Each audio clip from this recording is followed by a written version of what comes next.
News-Wishaw Brain Rehab Centre criticised overstaffing. Health inspectors have criticised a rehabilitation centre for people with brain injuries for its high turnover of nursing staff.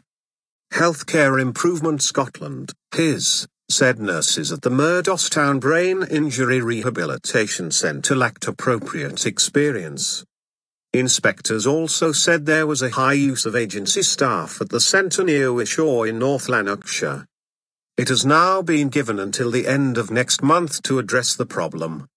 Murdostoun Brain Injury Rehabilitation Centre is registered as an independent hospital and provides specialist assessment and rehabilitation services to people with varying degrees of brain injury. The centre, which can care for a maximum of 21 people, is operated by the Huntercombe Group, part of the Four Seasons Healthcare Group. No formal qualifications. His report revealed people in the centre complained that they were bored at times as they felt there was little to do in the evenings and sometimes during the day as well. While this had been raised with centre bosses, his inspectors could see little action to make sure clients had staff support for meaningful activities outside of set therapy sessions. His report said, the nursing and care teams had gone through a lot of change recently. Most of the current nurses did not have formal qualifications or experience in rehabilitation. The inspectors added, low staff numbers, particularly at night, meant that sometimes 50% of staff on night duty were from an agency.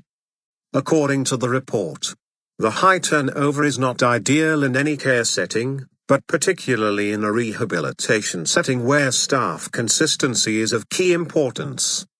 Centre must improve.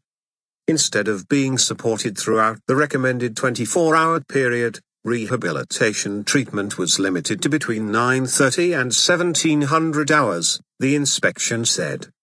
His chief inspector Susan Brimlow said, this inspection has identified a number of important areas where Murdostoun Brain Injury Rehabilitation Centre must improve. But she added, we noted areas where the service was performing well, medication management systems were well organised and storage areas are clean and tidy, and staff recruitment records and staff selection processes were well kept. A spokeswoman for the Huntercombe Group, which operates the centre, said, no aspect of the service was graded unsatisfactory, but we accept the inspector's findings that there were some aspects that could be better and we have been implementing a plan agreed with Healthcare Improvement Scotland.